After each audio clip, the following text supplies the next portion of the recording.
Hey guys, welcome back to Andy's Dinosaur Reviews, and today we've got another Dino Trackers figure to take a look at, another of the Wild Roar assortment, as we've got ourselves the Diabloceratops, and this one looks very cool, but some of the images and stuff I've seen of it online just make it look like it's not that great as far as the paint apps go, so I'm very intrigued to actually get this out of the box. I haven't really taken too much of a look at it since I found this at Target. I just brought it home and it's been sitting in the bag. I just pulled it out now to take a look at it, so kind of saving it for, again, the review. I try to do that as often as I can so then I can get my more genuine reaction on the review rather than sitting here a little less enthusiastic about it because I've already seen it for, a few days or whatever, but I like to try to save that for the review. So again, hopefully we'll have a much nicer looking paint job than I'm expecting to have, but it looks okay from what I can tell here, honestly. It actually looks already, I think, a little better than I was expecting it to,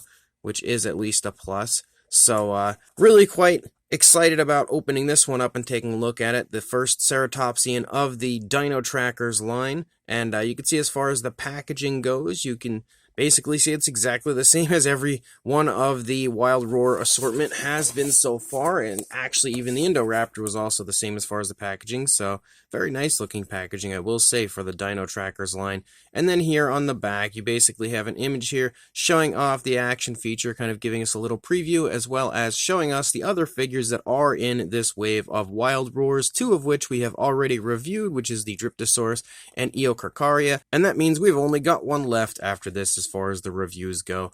But definitely excited to take a look at this, so let's pop it out of the box and do just that. So here is our Diabloceratops, and yeah, I mean, it looks pretty cool. It doesn't look amazing, not as nice as I was kind of hoping, but it doesn't look bad either. The coloration obviously suits the species with a reddish coloration, that kind of works out well for this dinosaur as far as the, again, Diablo name, but it does look okay as far as the coloration goes. I just wish there was a little more paint, like even a little paint on the tail, because, well, there is a tiny bit, like it's just like the tip. They should have had like a nice gradual increase from like here out with the darker coloration. It would have helped, I think, to make the figure look a little bit nicer as far as that coloration goes. It still doesn't look bad, and for the most part it looks okay, I guess. I think just maybe some of the images that I had seen of it just made it look a little iffy. There are things, though, that I can see straight away that I'm not a huge fan of as far as the paintwork goes, and it is something that's very common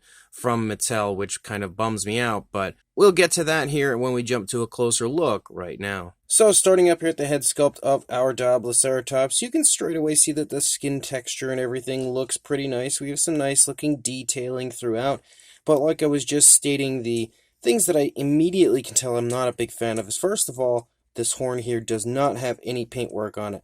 The lower jaw here also does not have any paintwork on it on the beak.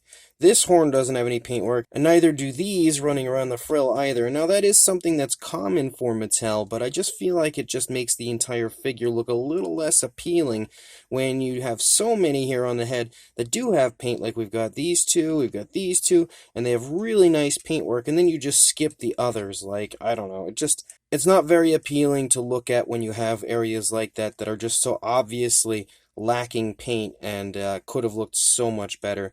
But as far as the paintwork goes, we have a nice reddish coloration here for the face. You can see that we have kind of like a dark brown for the beak. The beak does have some nice detail. You can see some nice like cracks and crevices there.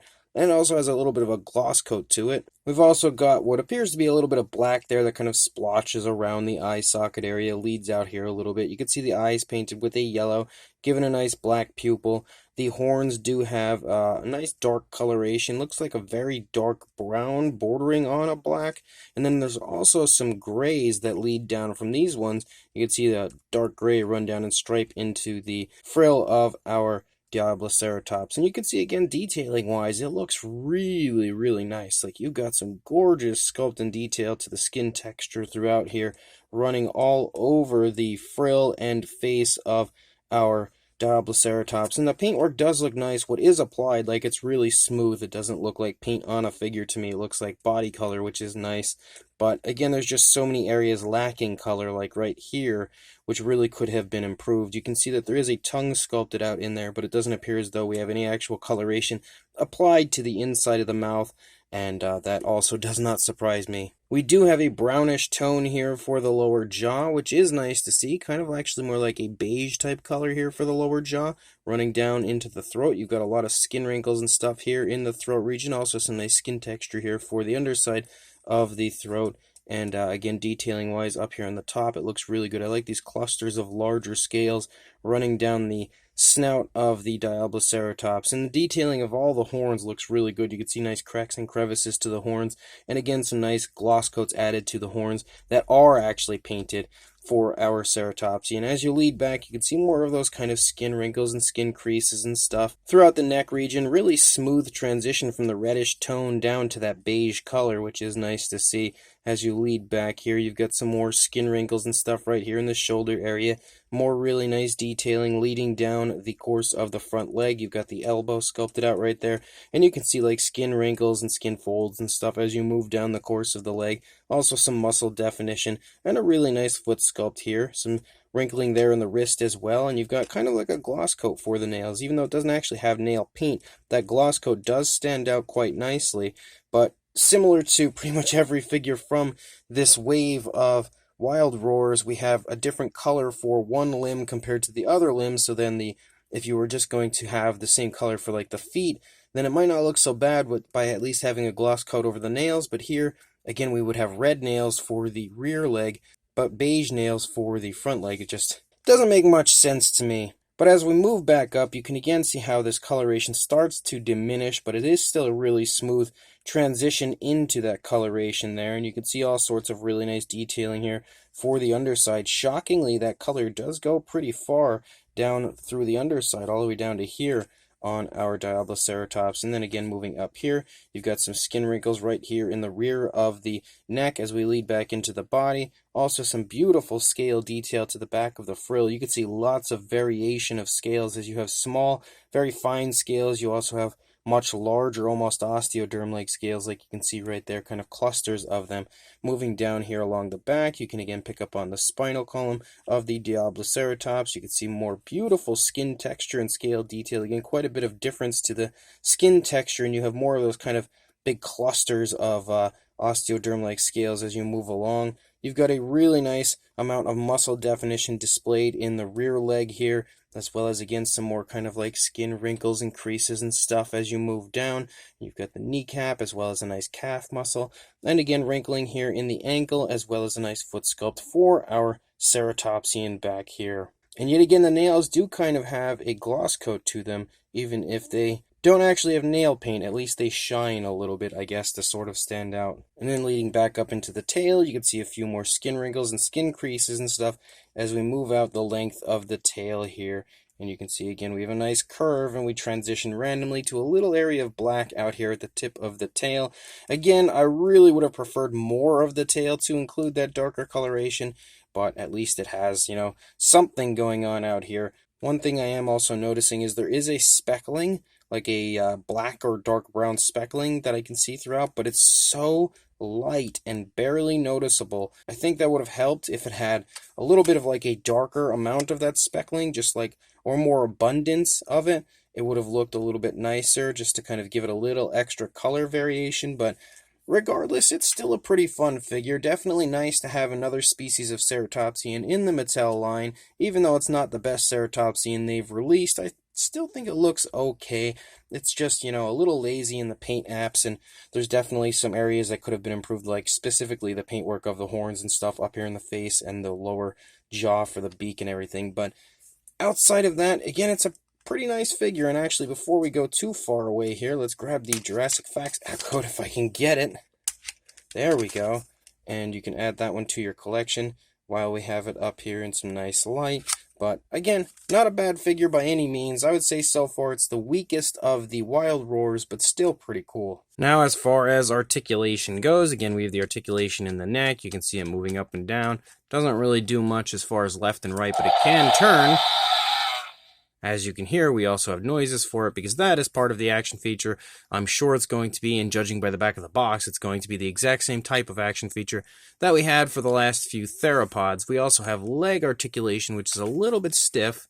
You can go forward and back and out away from the body quite nicely. And then we have rear leg articulation, same deal, forward and back. Yep, out away from the body a little bit. Actually getting smoother here as I maneuver it around a little bit. And then you also have an articulated area out here on the tail with a swivel, but it's always like I don't even know why they include that. It just doesn't make much sense. But as far as the action feature goes, again, it's that same style of like a button up here. Definitely looks a lot more obnoxious on this one than it did on others like, say, the Diabloceratops, but it also has a glossy look to that area of the plastic, which helps it stand out even more than it does already. But let's go ahead and try out the action feature.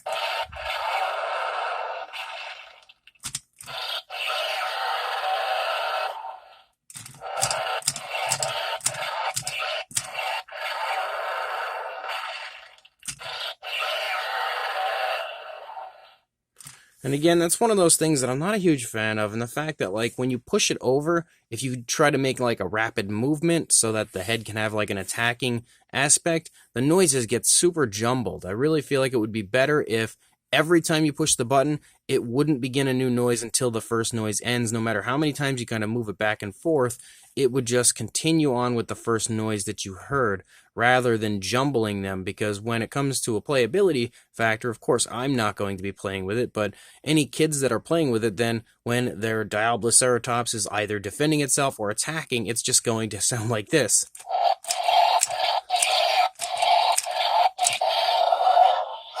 And that doesn't really sound all that great to me because, again, it's just a jumbled mess of noises. The noises do sound cool, but I don't really like the way that they are, presented to us as far as the actual feature goes. But as far as a size goes, you're looking at about 11¼ inches, almost, actually, more closer to 11½ inches, or around 29 centimeters.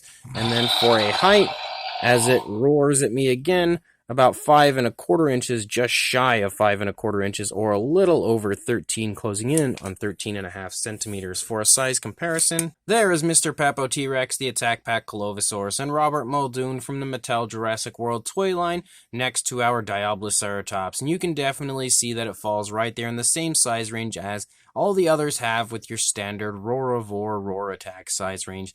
No real difference between this and, say, like the Triceratops from Mattel. It seems to fall right in the same size range as your standard ceratopsian of that size. For another size comparison, we have the Mattel Pentaceratops here next to our Diabloceratops, and you can quite clearly see there's a pretty significant size difference between these two.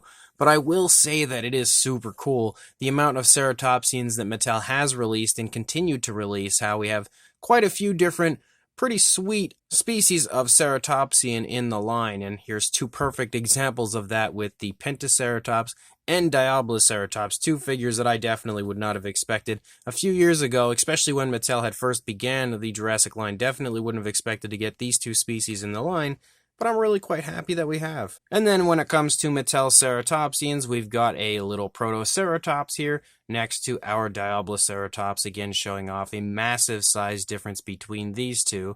But for another comparison, here is a Mattel Triceratops next to our Diabloceratops, so you can definitely see, again, size-wise, they are very similar, not far off at all when it comes to the size department. So clearly you can get a pretty good idea, I think, as far as the size of this figure next to the Triceratops, because we've had so many Triceratops at this point that it should be a pretty obvious size now. So this brand new Mattel Jurassic World Dino Trackers Wild Roar Diabloceratops is really quite fun, but it's just not the best paint scheme in the world. It looks cool, I guess, because it's got that reddish paint scheme and it kind of goes with the name, so that's pretty neat, but I just feel like it would have looked nicer if there was a little bit more paint application to it.